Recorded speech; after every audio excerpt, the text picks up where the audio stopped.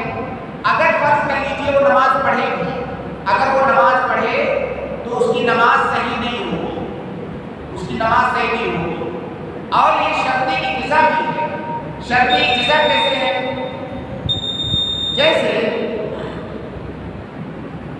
نماز کا وقت ہوا، جس وقت نماز کا وقت ہوا کوئی انسان کافر تھا. اب تھوڑی دیر کے بعد اور کفر کی حالت میں اس نے نماز پڑھی ہے. کافر تھا، کفر کی حالت میں اس نے نماز پڑھا. تھوڑی دیر کے بعد وہ اسلام لایا. اب جب اسلام کا دور میں نماز کا ٹائم باقی ہے، اب جب یہ اسلام لایا وہ تو پہلے تو نماز پڑھ چکا ہے، وہ کے اندر ہی پڑھا ہے اس نے. لیکن کیا اس کی وہ نماز کافی ہے؟ اس کی وہ نماز کافی نہیں ہے. اسے دوبارہ نماز پڑھنی ہوگی اور وہ وقت کے اندر اندر اسلام لایا ہے. تو اس کو کہتے ہیں شرط اجزا. وہ نماز جو حالت کفر میں اس نے پڑھا ہے وہ نماز کافی نہیں ہے. اگر وقت کے اندر اسلام لے آیا تو اسے دوبارہ وہ نماز پڑھنی ہوگی. یہ شرط اجزا کا معنی ہے. تو اسلام یہ شرط وجوب بھی ہے، شرط صحت بھی ہے اور شرط اجزا بھی ہے. تو خلاصہ کیا ہوا کہ اگر کوئی کافر نماز پڑھے تو اس کی نماز صحیح نہیں ہے، اور وہ چاہے اصلی کافر ہو یا مرتد ہو. کافر دو طرح کے ہوتے ہیں، ایک وہ جو اصلی کافر ہے جو ابھی اسلام لایا ہی نہیں اس طرح سے، اور ایک وہ کافر ہے جو اسلام تو لایا تھا پھر وہ مرتد ہو گیا. تو چاہے وہ مرتد ہو یا اصلی کافر ہو اس کی نماز صحیح نہیں ہے کفر کی حالت میں. اب اس کی دلیلیں آئیے دیکھتے ہیں. دو دلیلیں تو مولوی رحمہ اللہ نے ذکر کر دی ہیں. ایک اللہ تعالیٰ کا فرمان کہ ما کان للمشرکین ان یعمروا مساجد اللہ الی آخر الآیہ. دوسرا اللہ تعالیٰ کا قول وقدمنا الی ما عملوا من عمل فجعلناہ ہباء منثورا. یہ بھی اس بات کی دلیل ہے کہ کافر کے عمل کا کوئی اعتبار نہیں ہے، نہ تو وہ عمل صحیح ہے نہ تو اس کو اس پر کوئی جواب ملے گا. اسی طرح سے اللہ تعالیٰ کا فرمان ہے کہ وما منعهم ان تقبل منهم نفقاتهم الا انهم كفروا بالله وبرسوله. اگر کافر کوئی مال خرچ کرتا ہے تو اس کو اس خرچ پر کوئی ثواب نہیں ملے گا. کیوں نہیں ملے گا؟ کیونکہ اس نے کفر کفر باللہ اور کفر بالرسول کیا ہے، اللہ پر ایمان نہیں لایا ہے، رسول پر ایمان نہیں لایا ہے۔ یہاں پر سمجھنے والا نقطہ یہ ہے کہ جب کوئی انسان کوئی چیز خرچ کرتا ہے، کوئی مال خرچ کرتا ہے، تو اس کا فائدہ اکیلے اسے نہیں ہوتا ہے، ایک تو اس کو ثواب ملتا ہے، وہ فائدہ اس کا ہے، اور وہ مال اس مال سے دوسرے لوگوں کا فائدہ ہوتا ہے، اس کا نفع متعدی ہے۔ جس چیز کا نفع متعدی ہے وہ زیادہ بہتر ہے، اپنا بھی اس کا بھی فائدہ ہوا، دوسرے کا بھی فائدہ ہوا۔ تو جب نفقہ اور صدقہ اور دوسرے پر مال خرچ کرنے کا اسے کوئی اجر نہیں مل رہا ہے، تو نماز تو ایسی چیز ہے جس کا فائدہ دوسروں کو ہونے والا نہیں ہے، تو اس کا اجر اسے کیسے ملے گا؟ تو بدرجہ اولا نماز اس کی صحیح نہیں ہوگی اور اس کا کوئی اجر اس کو نہیں ملے گا۔ اسی طرح سے چوتھی دلیل یہ ہے کہ اللہ کے نبی صلی اللہ علیہ وسلم نے معاذ بن جبل رضی اللہ تعالیٰ عنہ کو جب یمن بھیجا تو کیا کہا اسے؟ انہیں دعوت کے لیے بھیجا تھا، آپ نے کہا اِنَّكَ تَأْتِي قَوْمًا مِنْ أَهْلِ الْكِتَابِ فَلْيَكُنْ أَوَّلَ مَا تَدْعُوهُمْ إِلَيْهِ، پہلی چیز جس کی دعوت دینا شہادت اللہ الہ الا اللہ وان محمد رسول اللہ، سب سے پہلے اس کی دعوت دینا۔ کیوں؟ وجہ کیا؟ وجہ یہ ہے کہ اس کے بغیر اگر کوئی کام کریں گے، وہ کوئی عمل کریں گے تو اس کا کوئی فائدہ نہیں ہوگا، وہ عمل اللہ کے ہاں قابل قبول نہیں ہوگا۔ اس لیے پہلے انہیں اسلام کی دعوت دینا، شہادتین کی دعوت دینا۔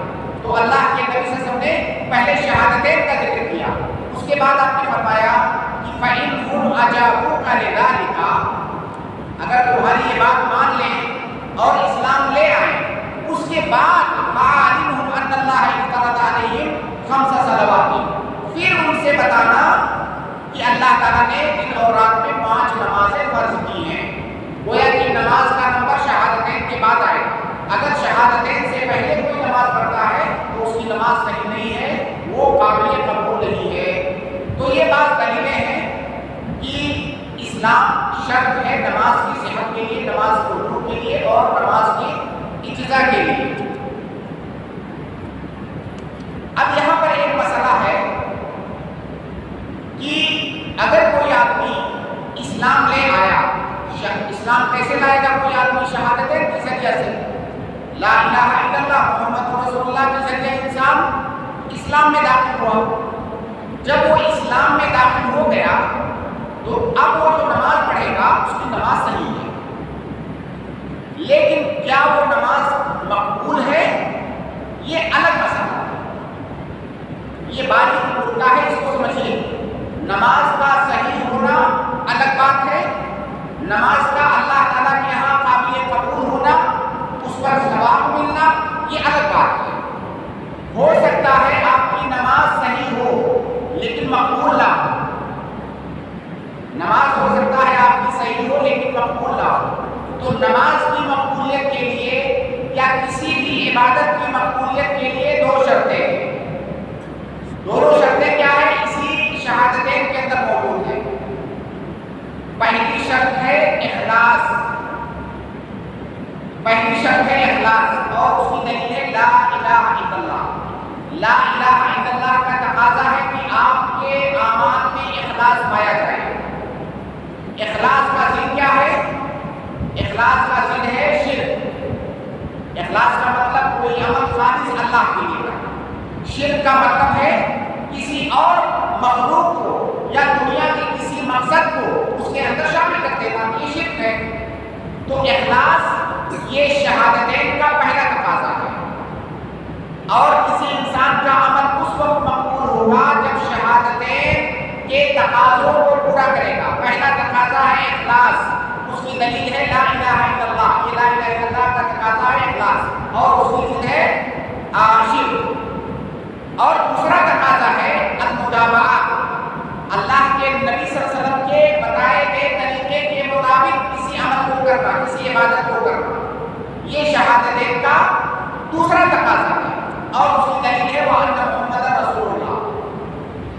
جب ہم نے اقرار کیا کہ محمد رسول اللہ، اس کا مطلب جب ہم انہیں رسول مان رہے ہیں تو ان کے بتائے ہوئے طریقے کے مطابق عبادت کرنا ہے۔ اگر کوئی ان کے بتائے ہوئے عبادت نہیں کرتا ہے یا عبادت کے اندر کوئی اضافہ کرتا ہے اپنی جانب سے تو کیا ہے؟ بدعت ہے، گویا کہ مطابعت کی ضد ہے بدعت۔ تو شہادتین کا تقاضا ہے، دو تقاضے ہیں، ایک ہے اخلاص اور ایک ہے مطابعت، اس کے بغیر کوئی عبادت قبول نہیں ہوگی۔ تو ایک ہے عبادت کا صحیح ہونا، دوسرا ہے عبادت کا قبول ہونا۔ عبادت صحیح کب ہوگی؟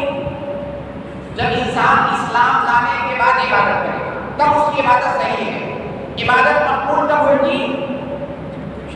جب وہ شہادتین کے اس اسلام کے تقاضے کو، اسلام لایا شہادتین کے ذریعہ، اس کے دو تقاضے ہیں، جب وہ پوری کرے گا تب اس کا عمل اللہ تعالیٰ کے یہاں قابل قبول ہوگا۔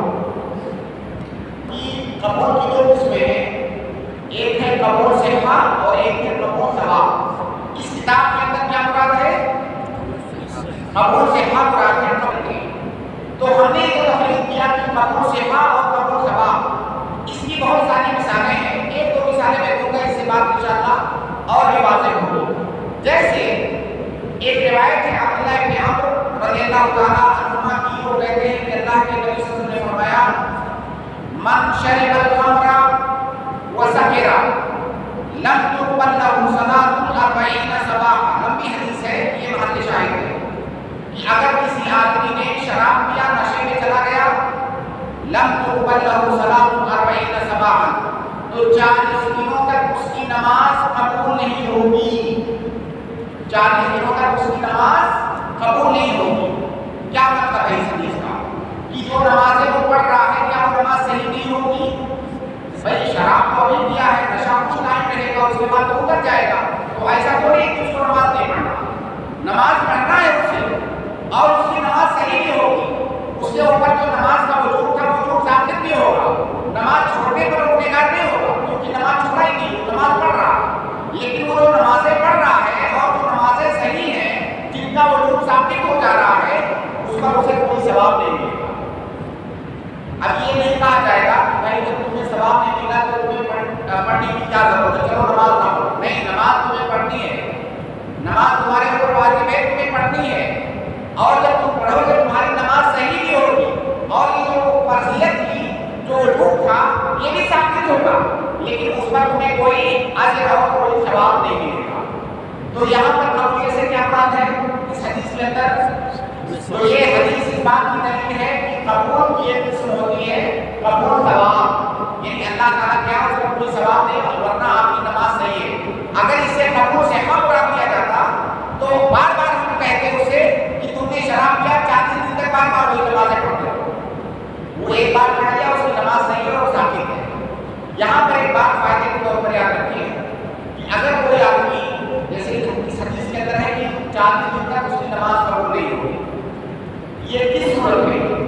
جب وہ آدمی شراب پیا اور شراب پینے کے بعد توبہ نہیں کیا۔ اگر شراب پیا، اس کو دعوت دی، اس نے توبہ کر لیا توبہ کی شرطوں کے ساتھ، اب نہیں کہا جائے گا کہ 40 دن تک تمہاری نمازوں پر کوئی ثواب نہیں ملے گا۔ یہ اس کے لیے ہے جو توبہ نہ کرے، کیونکہ توبہ کرنے کے بعد التوبۃ تجب ما قبلھا، توبہ اگر کر لیا تو توبہ سے پہلے جو گناہ کیا تھا وہ تمام گناہ ختم ہو گئے۔ یہاں پر مراد قبول ثواب ہے، قبول صحت نہیں ہے۔ اب جو دوسرا معنی ہے،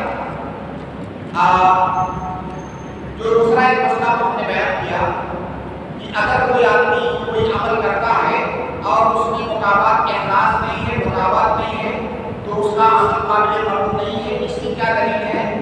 کئی ساری بہت ساری دلیلیں ہیں کتاب و سنت میں، ایک دو کا ذکر ہم کرتے ہیں۔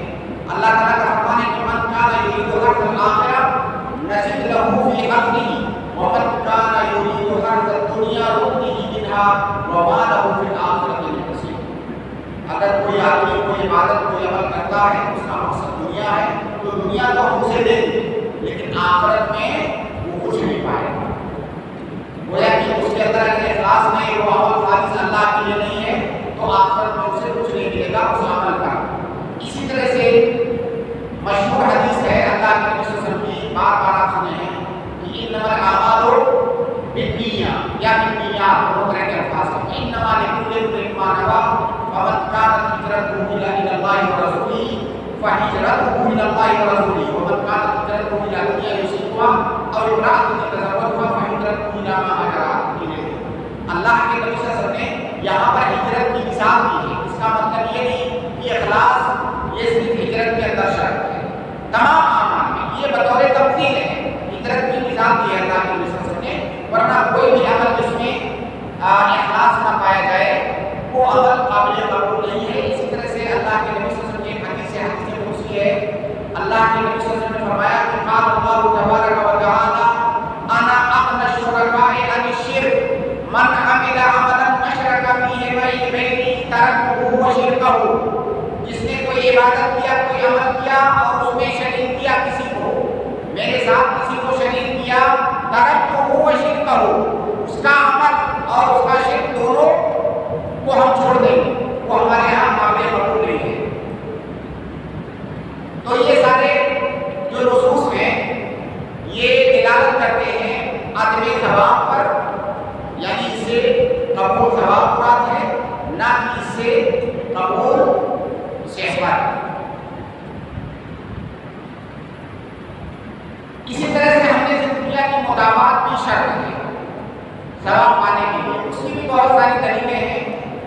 مختصر طور سے اللہ کے نبی صلی اللہ علیہ وسلم کی حدیث ہے کہ من عمل عملا لیس علیہ امرنا فہو رد، اگر کوئی عمل اللہ تعالیٰ اللہ کے نبی صلی اللہ علیہ وسلم کے بتائے ہوئے طریقے کے مطابق نہیں ہے تو مردود ہے۔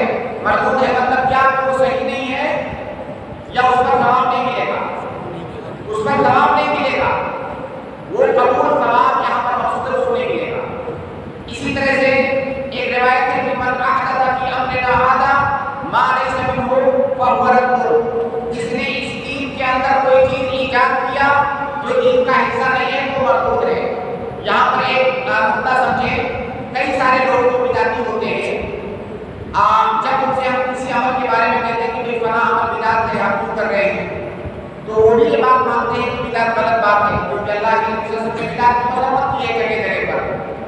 تو وہ کیا کہتے ہیں کہ آپ لوگ ہر چیز کو بدعت کہتے ہو، یہ مائی بھی تو بدعت ہے، یہ بریانی کھاتے ہو یہ بھی تو بدعت ہے، اللہ کے نبی صلی اللہ علیہ وسلم نے دیکھا ہے، فلاں کام کا آپ یہ چشمہ لگاتے ہو یہ بھی تو بدعت ہے۔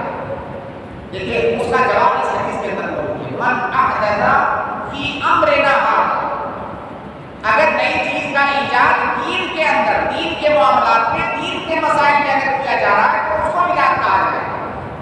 دنیاوی مسائل میں بدعت نہیں ہے، بدعت کا تعلق عبادات سے، دین میں اور عبادت میں اگر کوئی نئی چیز ہے تو وہ بدعت ہے، نہ کہ دنیا داری میں۔ دنیا داری میں تو آپ ہزاروں اور لاکھوں طرح کی نئی نئی چیزیں آتی ہیں، تو کیا وہ بدعت ہے؟ نہیں۔ اسی طرح سے اللہ کے نبی صلی اللہ علیہ وسلم کی ایک اور حدیث ہے، عرباض بن ساریہ کی بہت معروف روایت رضی اللہ تعالیٰ عنہ، اللہ کے نبی صلی اللہ علیہ وسلم فرماتے ہیں کہ وَإِيَّاكُمْ وَمُحْدَثَاتِ الْأُمُورِ فَإِنَّ كُلَّ مُحْدَثَةٍ بِدْعَةٌ وَكُلَّ بِدْعَةٍ ضَلَالَةٌ۔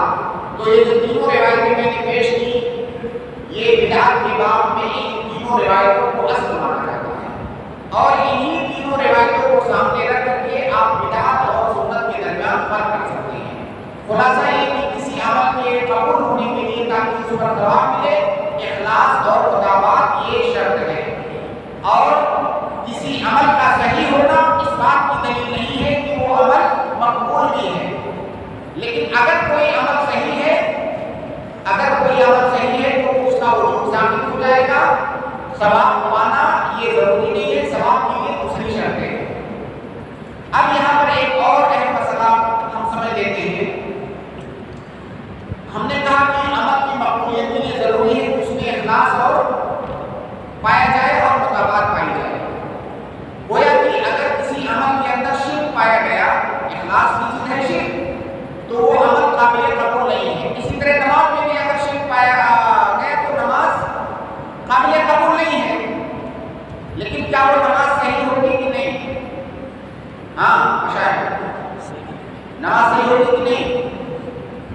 ابھی وہی بات میں دوہرا دیا، صحیح ہونا الگ بات ہے، قبول ہونا، اس پر ثواب ملنا الگ بات ہے۔ عدم ثواب سے عدم صحت لازم نہیں ہے۔ اگر ہم نے کسی عمل پر حکم لگایا کہ اس کو ثواب نہیں ملے گا، اس کا مطلب ضروری نہیں کہ اس کا عمل صحیح نہ ہو۔ دیکھیے عمل ہو سکتا ہے صحیح ہو، آپ کو اس پر ثواب نہ ملے، عمل صحیح ہے، صحیح ہو ثابت ہو گیا، لیکن ضروری نہیں ہے کہ اس پر ثواب ملے۔ یہاں پر ایک ضروری مسئلہ یہ ہے کہ نماز کے اندر اگر شرک داخل ہو جائے تو نماز مقبول نہیں ہے، اس پر ثواب نہیں ملے گا۔ اور نماز کے اندر شرک کیسے داخل ہو سکتی ہے؟ نماز کے اندر ریا کے ذریعے سے شرک داخل ہوگا، ریا کے ذریعے سے نماز کے اندر شرک داخل ہوگا۔ اگر کسی بھی عمل میں، ہم صرف نماز کی بات کرتے ہیں، اگر نماز میں ریا داخل ہو رہا ہے تو یہ کبھی شرک اکبر ہو سکتا ہے، کبھی شرک اصغر ہو سکتا ہے۔ کب یہ شرک اکبر ہوگا، کب یہ شرک اصغر ہوگا؟ اگر نماز میں ریا داخل ہو تو اس کی دو حالتیں ہیں۔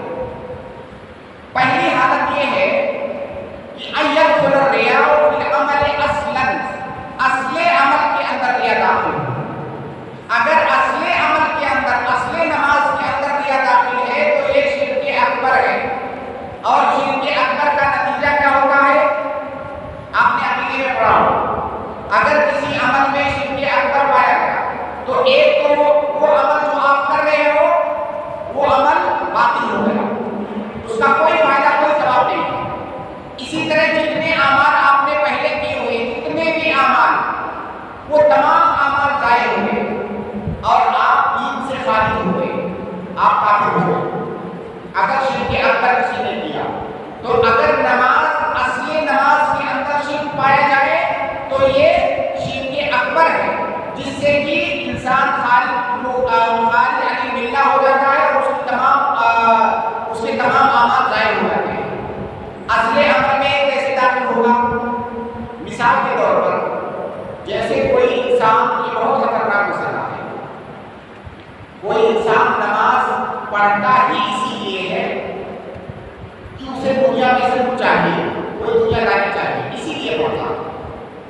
کوئی آدمی مسجد آتا ہی اسی لیے ہے کہ اسے کسی کو دکھانا ہے کہ دیکھو میں نماز پڑھ رہا ہوں، ورنہ مسجد وہ آتا ہی نہیں، وہ اسی کی نماز پڑھ ہی رہا ہے، کسی اور کو دکھانا ہے، دنیا میں کچھ اور پانا ہے، اس لیے وہ نماز پڑھ رہا ہے۔ اب یہ اصل نماز کے اندر شرک ہے۔ اب آپ تصور کیجیے کہ کتنی خطرناک چیز ہے۔ اگر کوئی ہم میں سے کوئی صرف اس لیے آتا ہے مسجد نماز پڑھنے کہ بھائی جامعہ کا نظام ہے، اگر میں نے نہیں پڑھا تو میں لفٹ میں آ جاؤں گا، صرف اس لیے آتا ہے، تو یہ شرک اکبر ہے۔ تو اگر نماز، اصلی نماز میں شرک ریا داخل ہو جائے تو یہ شرک اکبر ہے، یہ مخرج من الملہ ہے، محبط للأعمال ہے، اس کے تمام اعمال ضائع ہو جائیں گے۔ اور اگر ایسا آدمی توبہ کرنے سے پہلے مر جائے، دوبارہ اسلام میں داخل ہونے سے پہلے مر جائے، تو چاہے جتنے اعمال کیا ہے زندگی میں اس کا اسے کوئی فائدہ نہیں ہوگا۔ لیکن اگر وہ توبہ کرنے کے بعد میں تو اس نے جو پہلے اعمال کیے ہیں تمام اعمال کا ثواب اسے دوبارہ مل جائے گا۔ قرآن کی آیت ہے، یہ مسئلہ اختلافی ہے، لیکن صحیح بات یہ ہے کہ اگر کوئی آدمی جو اسلام سے خارج ہو جاتا ہے شرک اکبر کی بنیاد پر اور اس کے تمام اعمال ضائع ہو جاتے ہیں، اگر مرنے سے پہلے بھی وہ اسلام میں آیا، شرک پر نہیں مرا، کفر پر نہیں مرا، تو پھر اس کے وہ تمام اعمال اسے واپس مل جائیں گے، اس کا اجر اسے ملے گا، اس کا فائدہ اسے آخرت میں ملے گا۔ اس کی دلیل قرآن کی آیت ہے کہ وَمَن يَرْتَدِدْ مِنكُمْ عَن دِينِهِ فَيَمُتْ وَهُوَ كَافِرٌ فَأُولَٰئِكَ حَبِطَتْ أَعْمَالُهُمْ فِي الدُّنْيَا وَالْآخِرَةِ وَأُولَٰئِكَ أَصْحَابُ النَّارِ هُمْ فِيهَا خَالِدُونَ۔ ایسا کسی وہ کون لوگ ہیں جن کے تمام اعمال ضائع ہو جائیں گے اور ہمیشہ ہمیں جہنم میں رہیں گے؟ جو مرتد ہونے کے بعد حالت ارتداد میں مر جاتے ہیں۔ فَيَمُتْ وَهُوَ كَافِرٌ، گویا کہ اعمال کے ضائع ہونے کے لیے ضروری ہے کہ وہ کفر کی حالت میں مرا۔ اگر وہ کفر کی حالت میں نہیں مرا کہ اسلام میں آیا تو اس کے اعمال پھر اس کا اجر و ثواب اسے واپس مل جائے گا۔ تو نماز میں شرک اکبر کیسے داخل ہوگا؟ اگر اصلی نماز کے اندر ریا پائی جائے تو نماز کے اندر شرک اکبر ہے۔ نماز میں شرک اصغر کیسے داخل ہوگا؟ ان يدخل الرياء في العمل ارضا اي في الوصف، اگر نماز کے اندر یا کسی بھی عبادت کے اندر اس عبادت کے وصف میں، اصل میں نہیں، اس عبادت کے وصف میں اگر ریا داخل ہو جائے تو یہ شرک اصغر ہے۔ جیسے وصف میں کیسے داخل ہو سکتا ہے؟ جیسے آپ آئے نماز پڑھنے، اب اللہ کے لیے آئے نماز پڑھنے، یہ ایمان رکھتے ہوئے کہ نماز میرے اوپر واجب ہے، آپ نماز پڑھنے آئے، اب نماز پڑھنے آئے، نماز پڑھ رہے ہیں، اچانک کسی ایسے آدمی کے آنے کی آہٹ آئی آپ کو کہ جو کوئی بڑا آدمی ہے، مثال کے طور پر کوئی ذمہ دار ہے، اب اس کو آپ کو دکھانا ہے کہ میں بہت زیادہ خوشبو سے پڑھتا ہوں، اگر تلاوت قرأت کر رہے ہیں تو قرأت کو تھوڑا سا اس کی وجہ سے اور اچھا بنا رہے ہیں، نماز کو تھوڑی سی اور لمبی کر رہے ہیں، یہ نماز کے وصف میں گیا۔ اگر کسی انسان کی وجہ سے نماز کے کسی وصف کو اور بہتر بنا رہے ہیں اس کو دکھانے کے لیے تاکہ وہ آپ کو اچھا سمجھے، تو یہ نماز کے وصف میں گیا اور یہ ہے شرک اصغر۔ شرک اصغر کا کیا حکم ہے کہ وہ عمل جو آپ کر رہے ہیں وہ عمل ضائع ہو جائے، اس پر آپ کو کوئی اجر نہیں ملے گا، لیکن اس سے پہلے جو آپ نے اعمال کیے ہوئے وہ اعمال ان کا کیا ہوگا، وہ ضائع نہیں ہوگا۔ اسی طرح سے شرک اصغر سے انسان اسلام سے خارج نہیں ہوگا۔ بہرحال اگر ریا نماز کے وصف کے اندر پایا جائے تو وہ نماز کیا صحیح ہے کہ نہیں؟ نماز صحیح ہے، ایک ہوتا تو میں بتا رہا ہوں، وہ نماز صحیح ہے لیکن وہ نماز اس پر ثواب نہیں ہے، یعنی قبول ثواب نہیں، مقبول قبول ثواب نہیں ہے، وہ نماز اس پر ثواب نہیں ہے کیونکہ اس کے اندر ریا ہے۔ اب اگر کسی نماز کے وصف میں ریا پایا جائے تو یہ دو حالتوں سے خالی نہیں ہے۔ وصف کے اندر ریا کی مثال میں نے دے دی، اگر نماز کے وصف میں ریا پایا جائے تو دو حالتوں سے خالی نہیں ہے۔ پہلی حالت دیکھیں، نماز اس نے شروع کیا تھا اخلاص کے ساتھ، اندر جو ہے ریا ہے کسی وصف کے اندر، اس کی ایک حالت یہ ہے کہ ان یجاہد نفسہ فی دفع الریا، جب ریا آیا، دل میں وہ خیال آیا، اب وہ مجاہدہ کر رہا ہے، اس کو دور کرنے کی کوشش کر رہا ہے، پھر بھی آ جا رہا ہے، وہ دور کر رہا ہے، لڑ رہا ہے اس سے، یہ جو خیال آیا ہے غلط قسم کا، اس خیال سے لڑ رہا ہے، اس کو دفع کرنے کی کوشش کر رہا ہے، لیکن پھر بھی آ جا رہا ہے اور اسے مجاہدہ کر رہا ہے۔ ایسی صورت میں اس انسان کا عمل مقبول ہے، اس انسان کا عمل ضائع نہیں ہے، اس کو یہ بھی کہا جائے گا کہ اس نے ریا کیا ہے، شرک اصغر کیا، اس انسان کا عمل مقبول ہے، بلکہ وہ یہ جو مجاہدہ کر رہا ہے اس مجاہدہ پر بھی اس کو اجر ملے گا۔ تو پہلی حالت یہ ہے کہ ریا آئے اور وہ انسان اس کے نتیجہ کے لیے مجاہدہ کرے۔ دوسری صورت یہ ہے کہ وہ ریا آیا اور وہ مجاہدہ نہیں کر رہا، بل یسترسل مع الریا ولا یدافع، وہ ریا آیا اور اسی کے ساتھ وہ بہتا چلا گیا اور اچھا بتاتا چلا گیا اس کو دکھانے کے لیے، کسی آدمی کو نماز کو دکھانے کے لیے میں اچھی نماز پڑھتا ہوں، وہ اس کو اور بھی اسی میں بہتا چلا گیا، اس جذبے کے ساتھ اگر وہ بہتا چلا گیا تو اس کی بھی دو حالت ہے، اس کی دو حالت ہے۔ پہلی حالت یہ ہے کہ وہ عمل جس کے اندر ابھی ریا آیا ہے وہ کوئی ایسا عمل ہو جو تجزی کو قبول نہ کرتا، تجزیوں کو قبول نہ کرتا، مطلب اگر اس کا وہ اسی وقت صحیح ہوگا جب اول تا آخر صحیح ہو، اس عبادت کو دو حصوں میں بانٹنا یہ ممکن نہ ہو، ان یکون العمل مما تنبنی صحت اوله علی صحت آخره۔ اب بتائیے نماز جو ہے کیا ایسا ممکن ہے کہ نماز کا بعض حصہ صحیح ہو اور بعض حصہ غیر صحیح ہو؟ نہیں، نماز جزء لا یتجزا ہے، تکبیر تحریمہ سے لے کر کے تسلیم تک نماز ایک ہی چیز ہے، اگر کہیں پر بھی گڑبڑی آئے تو نماز باطل۔ مان لیجیے وہ رکوع کا چوتھی رکعت میں جا کر کے ٹوٹا تو کیا ہم کہیں گے کہ تین رکعتیں صحیح ہیں؟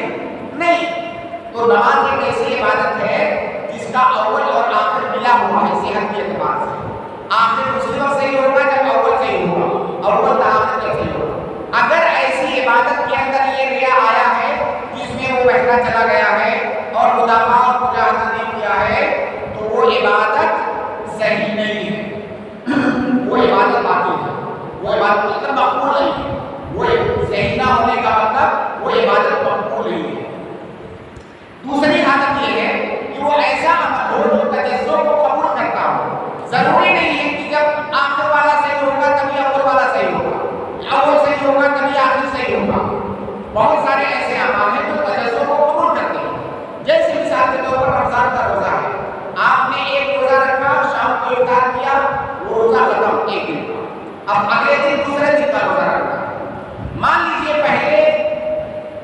روزہ اس نے اخلاص کے ساتھ رکھا.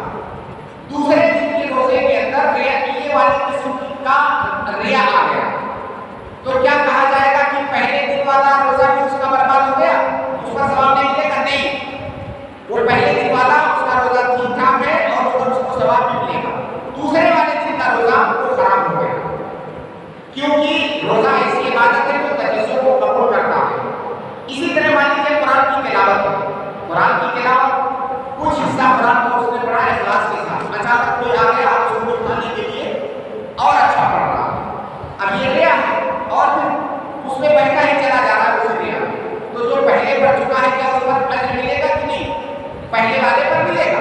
جہاں پر وہ ریا دکھا رہا ہے, جہاں ریا کاری کر رہا ہے اس پر اس کو ثواب نہیں ملے گا. تو یہ دوسری قسم ہے. خلاصہ کیا ہوا کہ اگر کسی عمل کے وصف میں ریا داخل ہو جائے تو یہ شرک اصغر ہے.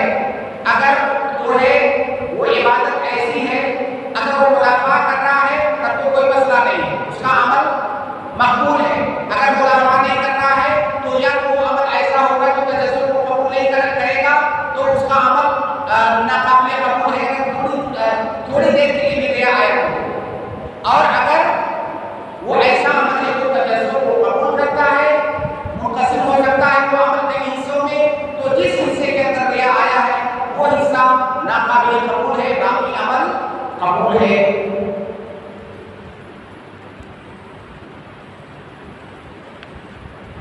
اب ابھی تک جو ہم نے بیان کیا اس کا خلاصہ یہ ہے کہ نماز اسلام یہ نماز کے صحیح ہونے کے لیے شرط ہے. اسلام یہ نماز کے صحیح ہونے کے لیے شرط ہے. اگر کوئی کافر نماز پڑھتا ہے تو اس کی نماز صحیح نہیں ہوگی اور نہ ہی اسے اس پر اجر ملے گا. یہاں پر ایک اصولی مسئلہ آتا ہے کہ یہ جو کفار ہیں کیا یہ نماز کے مخاطب ہیں کہ نہیں؟ یہ مسئلہ آپ نے اس کے گھنٹے میں پڑھا ہوگا. حدیث کفار مخاطبون بفروع الشریعۃ الاملاء, چاہے نماز ہو, روزہ ہو, حج ہو, زکات ہو, جتنے بھی اسلام کے احکام ہیں کیا ان احکام کے مخاطب کفار بھی ہیں کہ نہیں ہیں؟ اگر ہم یہ کہیں ہم فی الحال نماز میں رہتے ہیں, ہم اگر یہ کہیں کہ کفار نماز کے مخاطب ہیں تو سوال یہ ہے کہ پھر اگر انہوں نے نماز پڑھ لیا تو نماز صحیح کیوں نہیں ہے؟ بھائی ان کو خطاب کیا گیا تھا کہ نماز پڑھو, انہوں نے نماز پڑھ لیا, ان کی نماز کیوں نہیں صحیح ہے؟ اور اگر ہم یہ کہیں کہ مخاطب نہیں ہے تو سوال یہ پیدا ہوگا کہ جب یہ کفار نماز کا خطاب ان کے لیے نہیں تھا تو پھر آخرت میں ان کو اس پر سزا کیوں ملے گی؟ جب ان سے کہا ہی نہیں گیا تھا نماز پڑھنے کے لیے تو نماز چھوڑنے پر ان کو سزا کیوں ملے گی؟ اس کی دلیل قرآن کیا ہے کہ ماں سزا تکو فی سفر قالوا لم نكن من المصلين ولم نكن نطعم المسكين, کئی ساری چیزوں کو بیان کیا گیا ہے. تو گویا کہ نماز چھوڑنے پر ان کو سزا دی جائے گی آخرت میں. تو اگر یہ نماز کے مخاطب نہیں تھے تو اس چیز پر ان کو سزا کیوں دی جا رہی ہے؟ مختصر انداز میں یہ پہلی شرط بھی نماز کی جو کہ شرط وجوب بھی ہے, کافر پر نماز واجب نہیں ہے, مطالبہ نہیں کیا جائے گا دنیا میں اس سے نماز پڑھنے کا. شرط صحیح بھی ہے, اگر وہ پڑھ گئے تو اس کی نماز صحیح نہیں ہے. اور شرط اجزا بھی ہے, اگر اس نے پڑھ لیا اس کے بعد اسلام آیا تو اب وہ جو پڑھ لیا ہے وہ کافی نہیں, دوبارہ اس نماز کو لوٹائے گا اگر ٹائم کے اندر یہ سب کچھ پڑھ لیا. یہ پہلی شرط ہے. اب ہم دوسری شرط میں آتے ہیں. دوسری شرط کیا ہے؟ وہ اس میں کہہ رہے ہیں الثانی العقل. دوسری شرط ہے عقل. وہ ضدہ الجنون, اور عقل کا ضد کیا ہے؟ جنون. والمجنون مرفوع عنه القلم حتى يفيق, اور جو مجنون ہے مرفوع قلم ہے اس وقت تک جب تک کہ اسے افاقہ نہ ہو جائے, وہ صحیح نہ ہو جائے, اس کا جنون صحیح نہ ہو جائے. اس کی دلیل ہے اللہ کے نبی صلی اللہ علیہ وسلم کی حدیث رفع القلم عن ثلاثة النائم حتى يستيقظ والمجنون حتى يفيق والصغير حتى يبلغ. تو تین لوگ جن کو اللہ کے نبی صلی اللہ علیہ وسلم نے مرفوع قلم بتایا, تین میں سے ہے ایک ہے النائم حتى يستيقظ, کوئی سو رہا ہے جب تک بیدار نہ ہو جائے تب تک مرفوع قلم ہے. کوئی پاگل انسان جس کی کی عقل کام نہیں کر رہی ہے، جب تک اس کی عقل ٹھکانے نہ آ جائے، صحیح نہ ہو جائے، تب تک وہ مرفوع قلم ہے۔ اسی طرح سے بچہ جب تک بالغ نہ ہو جائے تب تک مرفوع قلم ہے۔ یہ تو عقل جو ہے یہ دوسری شرط ہے نماز کے لیے۔ یہ شرط، یہ بھی شرط وجوب بھی ہے، شرط صحت بھی ہے اور شرط اجزا بھی ہے۔ مطلب کیا ہوا کہ کسی پاگل پر نماز واجب نہیں ہے، اور اگر وہ نماز پڑھے تو اس کی نماز صحیح بھی نہیں ہے، اور اگر اس نے پاگل پنی کی حالت میں نماز پڑھ لیا، اس کے بعد صحیح ہو گیا، وقت باقی ہے، تو یہ اس کو نماز دہرانا ہوگا کیونکہ وہ جزی نہیں ہے۔ تو یہ شرط وجوب بھی ہے، شرط صحت بھی ہے، شرط اجزا بھی ہے۔ مؤلف رحمہ اللہ نے یہاں پر جب مثال دیا تو صرف مجنون سے مثال دیا، تو کیا صرف پاگل آدمی ایسا ہوتا ہے جس کی عقل کام نہیں کرتی ہے؟ پاگل کے علاوہ اور بھی لوگ ہو سکتے ہیں جن کی عقل کام نہ کرتی ہے۔ جیسے کوئی انسان سوتا ہے تو اس کی عقل بھی کام نہیں کرتی ہے، یا کوئی انسان بے ہوش ہو گیا، اس کی عقل بھی کام نہیں کرتی ہے۔ کسی انسان کا آپریشن کرنا ہے، اس کو بے ہوشی کا انجیکشن دیا گیا، اس کی عقل بھی کام نہیں کرتی ہے۔ تو یہ تمام لوگ اس میں داخل ہیں۔ یہاں جو انہوں نے مثال دیا ہے المجنون، مجنون تو ایک خاص قسم کے آدمی کو کہا جاتا ہے جس کی عقل کام نہیں کرتی۔ اس سے مراد وہ تمام لوگ ہیں جن کی عقل کام نہیں کر رہی ہے، عقل زائد ہو گئی ہے۔ جیسے کوئی آدمی شراب پی لیتا ہے، شراب پینے کے بعد بھی اس کی عقل کام نہیں کرتی، عقل زائد ہو جاتی ہے۔ تو خلاصہ یہ کہ وہ تمام لوگ اس میں داخل ہیں جن کی جو زائد عقل ہے، جن کی عقل زائد ہو چکی ہے۔ اور مؤلف رحمہ اللہ نے یہاں پر جو صرف مجنون کو ذکر کیا ہے یا جنون کا ذکر کیا ہے، یہ تنبیہ بالعادہ علی الادنیٰ، یہ ایک اسلوب ہے عربی زبان کے اندر، التنبیہ بالعادہ علی الادنیٰ، اور اسی اسلوب کا انہوں نے یہاں پر اختیار کیا ہے۔ انہوں نے مولوی رحمہ اللہ نے کہا کہ مرفوع عنہ قلم، وہ مرفوع قلم ہے۔ مرفوع قلم کا کیا مطلب ہے؟ انہ رفع عنہ خطاب الامر والنہی، اللہ تعالیٰ کا جو خطاب ہے جو اس طرح کا تو ہوتا ہے امر یا نہیں، تو یہ جو خطاب ہے یہ موجہ نہیں ہے اس کے لیے، یہ خطاب اس کے لیے نہیں ہے۔ اسی طرح سے جب وہ خطاب اس کے لیے نہیں ہے تو اس خطاب پر عمل کرنے کا مطالبہ اس سے نہیں کیا جائے گا کہ تم اس پر عمل کرو، امر اور نہیں پر عمل کرو، اور نہ ہی اس پر اسے جواب ملے گا کرنے پر، اور نہ ہی چھوڑنے پر اس کو گناہ ملے گا۔ یہ مرفوع قلم کا مطلب ہے کہ نہ تو اس کے اوپر اس کے لیے نیکی کی جائے گی، نہ تو اس کے لیے گناہ لکھا جائے گا، اور نہ ہی اس سے مطالبہ کیا جائے گا۔ یہ مرفوع قلم کا مطلب ہے۔ اب یہاں پر ایک مسئلہ سمجھیے، وہ یہ ہے، ہم نے کہا کہ یہاں پہ مراد ہر وہ انسان ہے جو فاقد العقل ہے، جو عقل گواہ رہتا ہے، اس وقت اس کی عقل کام نہیں کر رہی ہے۔ فاقد العقل کی دو قسمیں ہیں، ایک ایسا انسان جو ہمیشہ کے لیے فاقد العقل ہے، جیسے پاگل ہوتا ہے کوئی، چاہے پیدائشی پاگل ہو یا بعد میں پاگل ہو گیا ہو، اللہ رب العالمین ہم سب کو محفوظ رکھے۔ کوئی آدمی پاگل ہے ہمیشہ کے لیے، ایسا انسان اس پر نماز واجب نہیں ہے، اس پر نماز واجب سرے سے اس پر نماز واجب نہیں ہے، اور جب وہ ہمیشہ کے لیے پاگل ہے تو بعد میں بھی اس سے مطالبہ نہیں کیا، کبھی صحیح نہیں ہوگا تو مطالبے کا سوال ہی نہیں، اس پر نماز واجب نہیں ہے۔ تو پہلا فاقد العقل وہ جو ہمیشہ کے لیے وہ ابداً فاقد العقل ہے۔ دوسرا ایسا فاقد العقل جو فاقد العقل مؤقتاً وقتی طور سے اس کی عقل چلی گئی کسی وجہ سے، جیسے کوئی بے ہوش ہو گیا، کسی بیماری کی وجہ سے بے ہوش ہو گیا، اس کو کوئی چوٹ لگ گئی بے ہوش ہو گیا، کوئی حادثہ ہو گیا بے ہوش ہو گیا، یا اسی طرح کوئی انسان سو رہا ہے، سوتے وقت وہ بے ہوش ہوتا ہے، عقل اس کی کام نہیں کرتی ہے۔ اسی طرح کوئی آدمی شرابی ہے، شراب پی لیا، نشے میں ہے، اس کی عقل کام نہیں کر رہی ہے، یا جیسے میں نے مثال دیا کہ آپریشن وغیرہ کرنے کے لیے بے ہوشی کی دوا دی جاتی ہے، انجیکشن کی شکل میں یا کسی کی شکل میں، انسان بے ہوش ہو جائے گا کہ جو ہے اس کا آپریشن ہو سکے، وہ انسان بھی فاقد العقل ہے۔ لیکن یہ سارے جو فاقد العقل ہیں یہ وقتی طور سے فاقد العقل ہیں۔ جو انسان وقتی طور سے فاقد العقل ہے، بھائی اس کے بارے میں تو یہ نہیں کہا جا سکتا کہ کبھی بھی آگے یا پیچھے کبھی بھی اس کے اوپر نماز واجب نہیں، یہ تو نہیں کہا جا سکتا کیونکہ آپ نے وقتی طور سے کمایا ہے، پہلے عاقل تھا بعد میں بھی عاقل ہوگا، پہلے نماز اس پر واجب تھی بعد میں نماز اس پر واجب ہوگی، جب تک وہ انسان فاقد العقل ہے تب تک اس کے اوپر نماز واجب نہیں ہے۔ تو جو انسان وقتی طور سے فاقد العقل ہے اس کی تین قسم ہے۔ پہلا وہ انسان جو سونے کی وجہ سے فاقد العقل ہے، پہلا وہ انسان جو سونے کی وجہ سے فاقد العقل ہے۔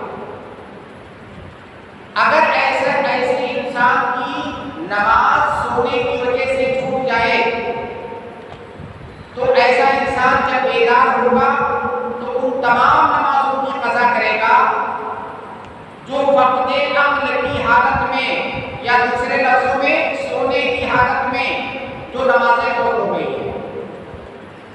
اللہ کے نبی صلی اللہ علیہ وسلم کی معروف حدیث ہے من نام عن الصلاۃ او نسیها فلیصلیها اذا ذکر، تو اگر کوئی سویا ہوا آدمی اس کی چاہے کتنی نمازیں چھوٹ جائیں نیند میں، جب وہ بیدار ہوگا وہ نماز پڑھے گا، تمام نمازوں کو پڑھے گا جو نمازیں اس کی چھوٹ گئی ہیں۔ مان لیجیے وہ جو ہے ظہر سے تھوڑا پہلے سویا، ظہر کا جب ٹائم ہوا وہ سو رہا تھا اور وہ سوتا رہا، جاگ نہیں پایا، کسی نے جگایا نہیں، ظہر کا پورا ٹائم نکل گیا، عصر کا وقت ہو گیا، عصر کا وقت بھی داخل ہوا، سویا رہا، عصر کا وقت بھی نکل گیا، اب مان لیجیے وہ مغرب کے وقت میں جاگا۔ اب یہ جو دو نمازیں فرض ہوئی ہیں ظہر اور عصر، یہ کس حالت میں فرض ہوئی ہیں؟ کیا اس کے پاس عقل تھی؟ نہیں، عقل نہ ہونے کی حالت میں وہ نمازیں آئیں اور چلی گئی، تو کیا یہ کہا جائے گا کہ بھائی اس کے اوپر نماز واجب ہی نہیں ہوئی کیونکہ عقل تو اس کے پاس تھی ہی نہیں، وہ جب نماز کا ٹائم آیا تو اس کے پاس عقل نہیں تھی، تو کیا یہ کہا جائے گا کہ اس کے اوپر نماز واجب نہیں ہوئی؟ نہیں، اس کے اوپر نماز واجب ہوگی کب واجب ہوگی؟ سونے کی حالت میں واجب ہوئی تھی؟ نہیں، سونے کی حالت میں واجب نہیں ہوئی تھی نماز۔ یہ جو حدیث میں نے ابھی پڑھی اور فلیصلیها اذا ذکرها، جب وہ آدمی اس کو نماز یاد آئے یا وہ جب بیدار ہو اسی وقت وہ اس نماز کو پڑھے، اب اس کے اوپر نماز واجب ہو گئی۔ تو پہلی قسم ہے ایسا فاقد العقل جو سو کر کے جس کی عقل گئی ہے، جب وہ بیدار ہوگا تمام نمازوں کی قضا کرے گا۔ دوسری قسم ہے من زاد عقله باختیار منه، اب نیند کو آپ نکال دیجیے، نیند کا مسئلہ ختم ہو گیا، اب نیند کے علاوہ وسائل، نیند کے علاوہ اسباب جن کی بنیاد پر عقل چلی جاتی ہے۔ من زاد عقله باختیار منه، جس کی عقل زائد ہوئی ہو اس کے اپنے اختیار اور ارادے سے، اپنے اختیار اور ارادے سے کسی کی عقل زائد ہوگی اور اسی بیچ میں اس کی کئی نمازیں چلی گئی، ایسا آدمی جب اس کی عقل واپس آئے گی تو ان نمازوں کو قضا کرے گا۔ من زاد عقله باختیار منه فعليه قضاء ما فات من الصلوات حال زوال العقل، یہ نہیں کہا جائے گا کہ جب نماز کا وقت آیا تھا تو اس کی عقل تھی ہی نہیں لہذا وہ نماز اس کے اوپر واجب نہیں ہے، وہ نماز اس کے اوپر واجب ہے، ان تمام نمازوں کی وہ قضا کرے گا جو عقل نہ ہونے کی حالت میں آئی اور نکل گئی، وہ نہیں پڑھ سکا۔ یہ کون سا آدمی ہے؟ من زاد عقله باختیار منه، یہ مقید رکھیں، جس کی عقل زائد ہوئی ہو اس کے اپنے اختیار اور ارادے سے۔ کوئی مثال بتائیں؟ جیسے کوئی آدمی شراب پی لیا، اپنے اختیار سے نہیں ہے نا اس کی عقل، وہ شراب پی لیا، یا اور کوئی مثال بتائیں؟ جیسے کوئی انجیکشن لگوایا آپریشن کروانے کے لیے، تو اختیار سے ہوا ہے نا اس کے اختیار اور ارادے سے ہوا ہے۔ اب اسی پر آپ اگر کوئی اور نئی صورت آتی ہے اسی پر آپ قیاس کر لیجیے، اگر اختیار اور ارادے سے عقل جا رہی ہے تو اس درمیان جتنی نمازیں، مان لیجیے کسی کو بے ہوش کیا گیا 2-3 دن کے لیے بے ہوش کیا گیا کسی وجہ سے، کسی عملیہ کے لیے، اب وہ جو 2-3 دن کی جتنی بھی نمازیں اس کی چھٹی ہیں ہوش میں آنے کے بعد تمام نمازوں کو سے پڑھنا، کیونکہ قاعدہ ہم نے بیان کیا کہ من زاد عقله باختیار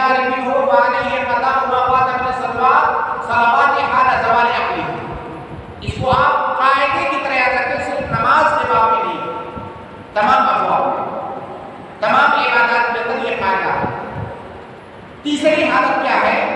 من زاد عقلہ بدون اختیار منہ، دوسرے کے عکس بالکل، من زاد عقلہ بدون اختیار منہ فلیس علیہ قضاء ما فات من الصلوات حال زوال العقل، اگر اس کے اختیار کے بغیر اس کی عقل زائل ہو گئی اور اس بیچ میں اس کی کئی نمازیں چلی گئی، چھوٹ گئی، اب جب اس کی عقل واپس آئے گی تو کسی بھی نماز کی وہ قضا نہیں کرے گا۔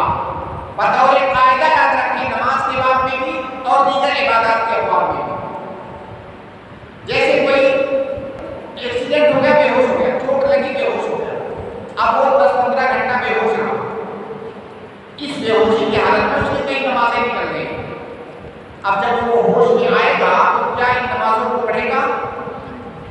یہ نمازیں اس کے اوپر واجب ہیں، ان نمازوں کی قضا کرنا اس کے لیے واجب ہے، کیونکہ مغمى علیہ اغماء اس کے اختیار اور ارادے سے طاری نہیں ہوتا، تو کوئی بھی ایسا سبب جس کی وجہ سے عقل زائل ہو جائے اور وہ سبب اس کے اختیار میں نہ ہو تو اس حالت میں جو کی گئی نمازوں کی قضا اس کے اوپر نہیں ہے، وہ نمازیں کم ہوں یا زیادہ ہوں اس کی کوئی قید نہیں ہے۔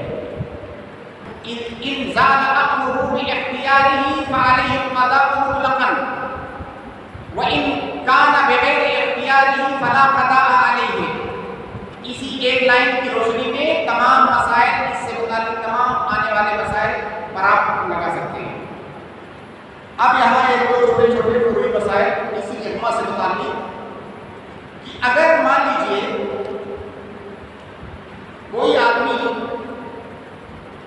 ظہر کی اذان ہونے کے بعد فوراً نماز نہیں پڑھا، مطلب ٹائم ہونے کے بعد فوراً نماز نہیں پڑھا، اتنی دیر تک نہیں پڑھا جتنی دیر میں 4 رکعت پڑھی جا سکتی تھی، فرض کیجیے 10 منٹ لگتا ہے 4 رکعت پڑھنے میں، وقت ہونے کے 10 منٹ بعد تک وہ نماز نہیں پڑھا ظہر کی، اس کے بعد کسی وجہ سے اس پر بے ہوشی طاری ہو گئی اور ابھی وہ نماز نہیں پڑھا ہے، 10 منٹ گزرا تھا کہ اس پر بے ہوشی طاری ہو گئی، اب وہ بے ہوش رہا یہاں تک کہ ظہر کا ٹائم نکل گیا، عصر کا وقت آ گیا، اب عصر کے وقت میں وہ ہوش میں آیا، کیا وہ قضا کرے گا کہ نہیں؟ دیکھیے بے ہوشی کے بارے میں ہم نے کہا ہے اس پر قضا نہیں ہے، اس کو یاد رکھیے گا، بے ہوش ہونے والے انسان پر قضا نہیں ہے۔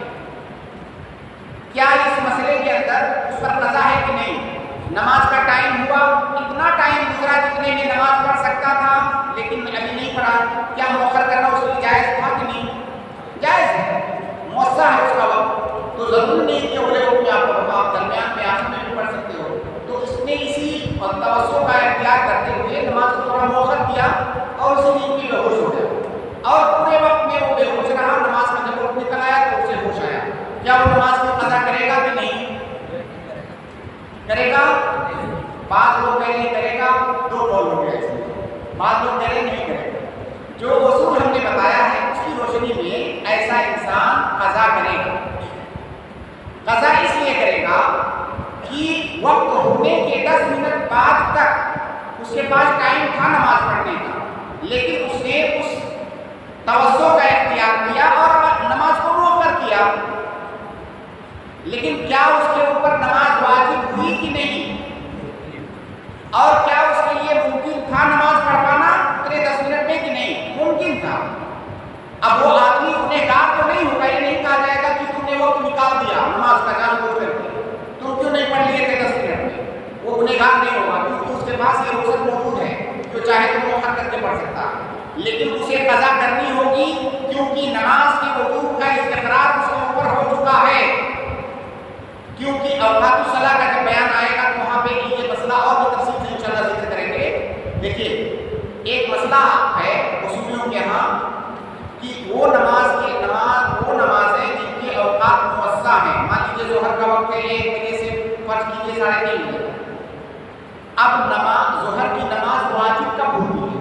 کیا شروع میں ہو جاتی ہے یا بیچ میں ہوتی ہے یا آخر میں ہوتی ہے؟ واجب کب ہوتی ہے؟ ہاں مشاہد شروع میں، کچھ لوگ کہہ رہے ہیں شروع میں، ہاں یعنی شروع میں واجب ہو جاتی ہے۔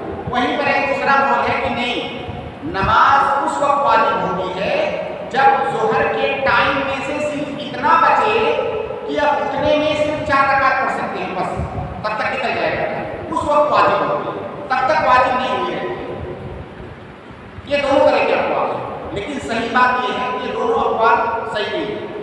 صحیح قول یہ ہے کہ نماز کا یہ جو پورا ٹائم ہے 1 بجے سے 3:30 بجے تک جو ہم نے فرض کیا، اس وقت میں سے ہر جز کے اندر یہ صلاحیت موجود ہے کہ اس میں نماز واجب ہو سکے۔ اب اس کی بنیاد پر یہ جو 10 منٹ اس کا گزرا ہے جس میں 4 رکعت وہ پڑھ سکتا تھا، کیا اس کے اندر صلاحیت ہے کہ نہیں اس 10 منٹ میں کہ نماز اس پر واجب ہو سکے؟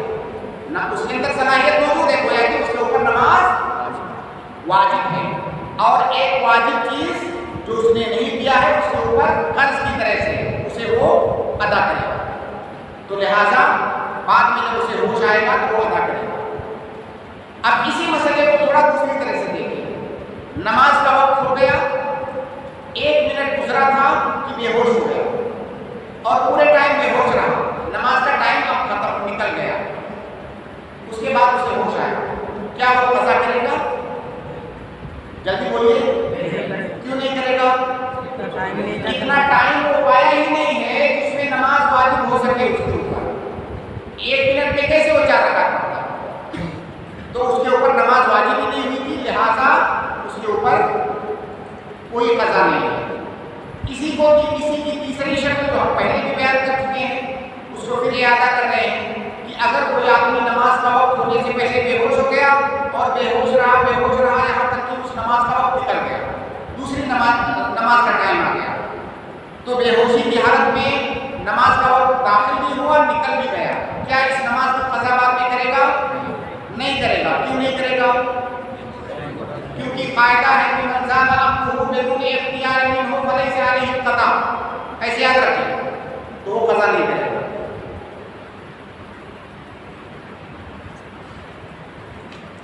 یہاں پر ایک اور اشکال آ سکتا ہے، دیکھیے شرابی آدمی اپنے اختیار سے اپنی عقل کھوتا ہے نا، اور وہ بھی ایسا اختیار جس میں دوسرے گناہ ہے۔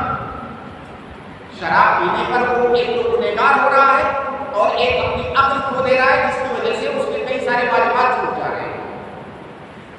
تو اگر کوئی آدمی یہ کہے کہ اللہ رب العالمین کا فرمان ہے کہ یا ایھا الذین آمنوا لا تقربوا الصلاة وانتم سکارى حتی تعلموا ما تقولون، اللہ تعالیٰ کہہ رہا ہے کہ نماز کے قریب بھی نہ جاؤ اس وقت تک جب تک کہ ہوش و حواس تمہارے بحال نہ ہو جائے۔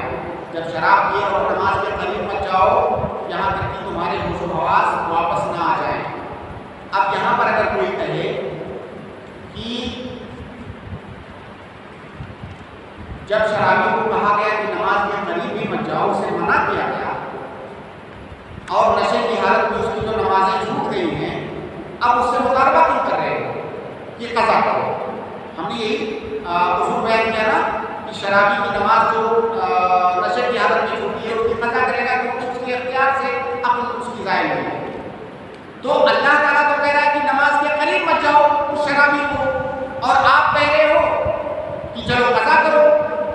تو جس نماز کے قریب جانے سے اس کو منع کیا گیا تھا، اس نماز کی قضا کا مطالبہ آپ کیسے کر رہے ہو؟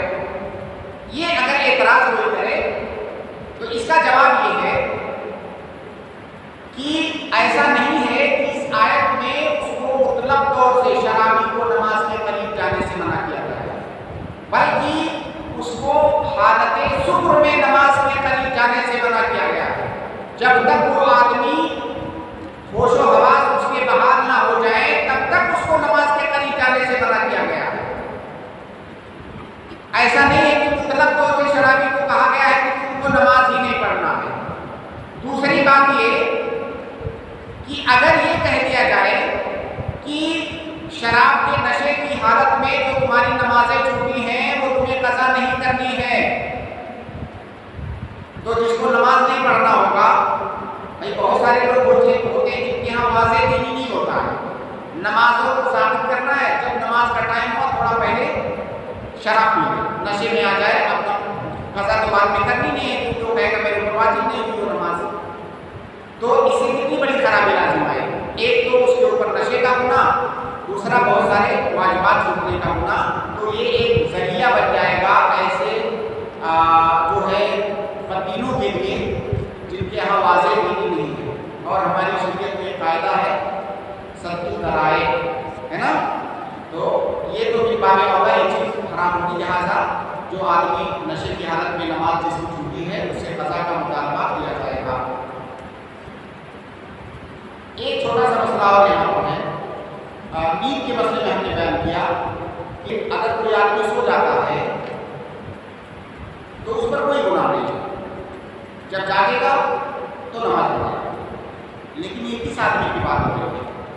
جو آدمی سویا اس کے دماغ میں ہے کہ مجھے جاگنا ہے، جاگنے کے لیے تمام تر تدابیر کو اختیار بھی کر کے سویا، ایسا نہیں اسے کوئی پرواہ نہیں کہ آگے نماز کا وقت ہے اور جب وہ سو جاتے ہیں دیکھا جائے، جاگنے کے لیے تمام تدابیر جو ہو سکتے تھے وہ اختیار کیا، اس کے بعد نہیں جاگتا ہے، وہ معفو عنہ ہے، اس پر کوئی گناہ نہیں ہے۔ لیکن جو آدمی پہلے سے ارادہ کر کے سوئے مجھے جاگنا نہیں ہے، جاگ گیا تو ٹھیک ہے، نہیں جاگا تو کوئی بات نہیں ہے، اگر اس طرح سے کوئی سو رہا ہے تو ایسا آدمی گنہگار ہے۔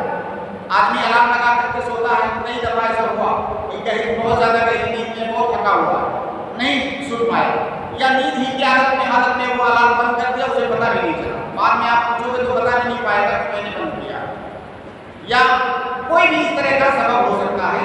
اگر تمام تر تدابیر اختیار کرنے کے بعد نہیں جاگ پایا ہے آدمی، سو گیا تو معفو عنہ ہے، وہ قابل ملامت نہیں۔ لیکن جو آدمی غفلت کرتا ہے، عادت بنا لیتا ہے، یا مان لیجیے کوئی سو رہا ہے فجر میں، فجر کی نماز آج میں 5 بجے، اب وہ الارم لگا رہا ہے جو ہے 6 بجے کا الارم لگا رہا ہے، 6 بجے کا الارم لگا کے سویا، تو اب کیا کہیں گے کہ وہ الارم لگا کے سویا ہے، تو وہ آدمی تو اسی وقت سے گناہ کرنے لگا۔ تو بہرحال یہ جو سونے والا معفو عنہ ہے وہ آدمی جو جان بوجھ کر کے ایسا نہیں کرتا ہے وہ۔ تو اگر کوئی آدمی سو گیا، اس کی نماز چھوٹ گئی، اب وہ اٹھے گا تو فوراً نماز کو پڑھے گا۔ سوال یہاں پر یہ ہے کہ وہ جب پڑھے گا تو یہ کیا قضا ہے کہ ادا ہے؟ نماز کا ٹائم نکل گیا، اب وہ پڑھ رہا ہے جو اپنی نماز، سو گیا تو ظہر پڑھنے سے، اب وہ عصر کے ٹائم میں جا کے پڑھ رہا ہے، تو کیا یہ اس کو کہا جائے گا کہ قضا ہے کہ ادا؟ اب یہ جو آدمی سو گیا تھا اس کی نماز کا ٹائم کیا ہے؟ کیا جب وہ سو رہا تھا تب اس کی نماز کا ٹائم ہے کہ جب وہ جاگا تب اس کی نماز کا ٹائم ہے؟ صحیح بات یہ ہے کہ جب وہ جاگا تب اس کی نماز کا ٹائم ہے، اب اس کے اوپر نماز واجب ہو گئی، اس کا ٹائم اب ہو رہا ہے۔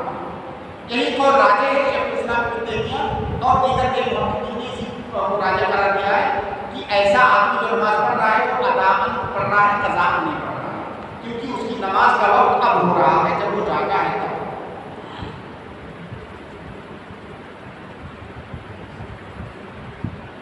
تو یہ بعض مسائل ہوئے عقل سے متعلق کہ عقل یہ نماز کے وضو کے لیے بھی شرط ہے، نماز کی صحت کے لیے بھی شرط ہے، اور نماز کی اجزا کے لیے بھی شرط ہے۔ مشائخ آپ دیکھیں گے کہ عقل اور تمیز کے بغیر کوئی عبادت نہیں، جتنی بھی عبادتیں ہیں سب میں آپ دیکھیں گے ان کے شروع میں کہ عقل اور تمیز کا ضرور ذکر کیا جاتا ہے کہ عقل اور تمیز یہ شرط ہے۔ بعض ایسی عبادتیں ہیں، چند ایسی عبادتیں ہیں جن میں عقل شرط نہیں ہے، چند ایسی عبادتیں ہیں جس میں تمیز شرط نہیں ہے۔ جیسے زکوٰۃ کی عبادت ہے، کیا زکوٰۃ نکالنے کے لیے، زکوٰۃ واجب ہونے کے لیے انسان کا عاقل ہونا ضروری ہے یا اس کا ممیز ہونا ضروری ہے؟ کوئی آدمی مجنون آدمی ہے، اس کے پاس کتنا مال ہے جو نصاب کو پہنچ رہا ہے، کیا اس کے مال میں زکوٰۃ واجب ہے کہ نہیں؟ واجب ہے۔ کوئی بچہ ہے، مالدار ہے، کتنا مال ہے جو اس کے پاس، اس کے اوپر زکوٰۃ کے نصاب کو پہنچ رہا ہے، کیا زکوٰۃ واجب ہے کہ نہیں؟ زکوٰۃ واجب ہے۔ کون زکوٰۃ نکالے گا؟ زکوٰۃ اس کا ولی، جو اس کا نگراں ہے، جو اس کا ذمہ دار ہے، اس کی ذمہ داری ہے کہ زکوٰۃ نکالے۔ اگر وہ نہیں نکالتا ہے تو گنہگار کون ہوگا؟ بچہ یا مجنون؟ نہیں، مجنون اور بچہ مرفوع قلم ہے۔ مرفوع قلم کا مطلب لا تكتب له الحسنات ولا تكتب عليه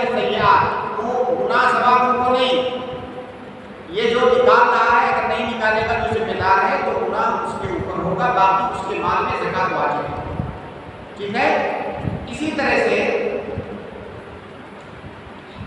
حج ایک ایسی عبادت ہے کہ اگر بچہ بھی کرے تو اس کی عبادت صحیح ہے. بچہ مطلب غیر ممیز، ممیز کا تو آگے آ رہا ہے. اگر کوئی چھوٹا بچہ گود میں ہے بچہ، اگر وہ حج کرے تو اس کا حج صحیح ہے.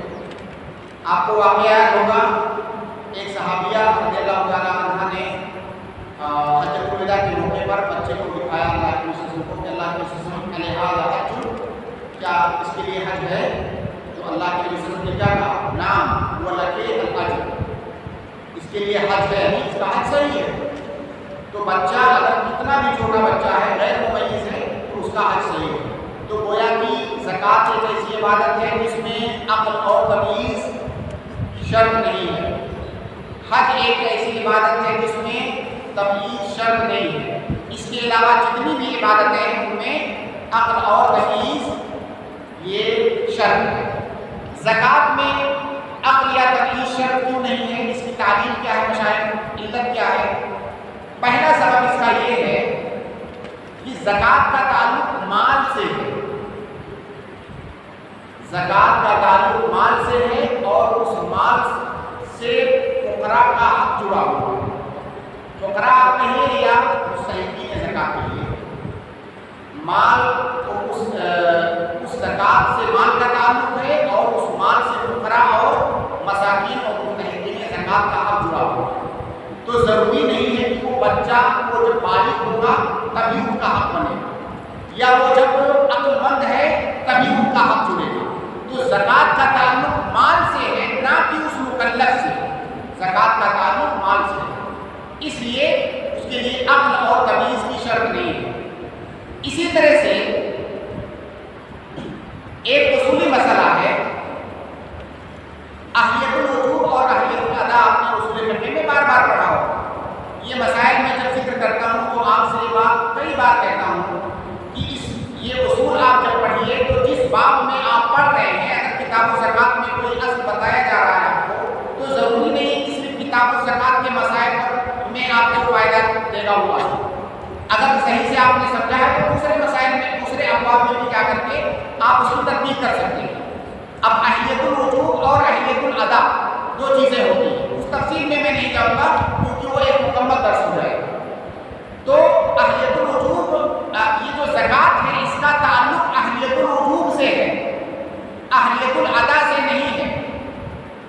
اور یہ جو بچہ ہے یا پاگل ہے مجنون ہے، ان دونوں کے پاس اہلیت الوجوب موجود ہے. ان دونوں کے پاس بچہ جو غیر ممیز ہے یا پاگل آدمی، ان کے پاس اہلیت الوجوب موجود ہے گرچہ اہلیت الادا نہیں ہے. اور زکوٰۃ کا تعلق اہلیت الوجوب سے ہے، اہلیت الادا سے نہیں ہے. زکوٰۃ اس مال میں زکوٰۃ کوئی بھی نکال دے گا زکوٰۃ ادا ہو جائے گی، اس لیے اس میں زکوٰۃ واجب ہے. تو یہ دوسرا سبب ہے. جہاں تک حج کا تعلق ہے، حج کا تعلق اہلیت الادا سے ہے. حج کا تعلق اہلیت الادا سے ہے. اور ہر وہ عبادت جس کا تعلق اہلیت الادا سے ہو، اس عبادت کے لیے یا وہ اس عبادت کے کرنے والے کے لیے ضروری ہے کہ وہ عاقل اور بالغ ہو. جس عبادت کا تعلق اہلیت الادا سے ہو وہ عبادت اسی انسان پر واجب ہوگی یا اسی انسان سے صحیح ہوگی جو انسان عاقل ہو اور بالغ ہو، کیونکہ اہلیت الادا کا تعلق ہی عقل اور بلوغ سے ہے. اہلیت الادا کا مطلب مکمل طور سے مکلف ہو چکا ہے انسان. اور مکمل مکلف کون ہوتا ہے؟ جو عاقل ہو بالغ ہو، اسی کو مکلف کہا جاتا ہے. تو وہ تمام عبادتیں جن کا تعلق اہلیت الادا سے ہے اس کے لیے عاقل اور بالغ ہونا ضروری ہے. لیکن جو چھوٹا بچہ ہے الصبی غیر ممیز، اس کا حج صحیح کیوں مانا گیا؟ اس اصول کے برعکس اصول تو یہ ہے کہ اہلیت الادا کے لیے عاقل اور بالغ ہونا ضروری ہے، تب عبادت صحیح ہوگی. لیکن چھوٹے بچے کے حج کو صحیح کیوں مانا جا رہا ہے؟ دیکھیے قواعد میں آپ نے پڑھا ہوگا کہ دنیا کے اندر کوئی بھی قاعدہ کلیہ نہیں ہوتا ہے، اغلبیہ ہوتا ہے. تقریباً تمام قواعد کے کچھ مستثنیات ہوتے ہیں، تمام اصولوں کے ایکسیپشن ہوتے ہیں، مستثنیات. اور ان مستثنیات کے لیے دلیل چاہیے. اگر کوئی دلیل آ جائے تو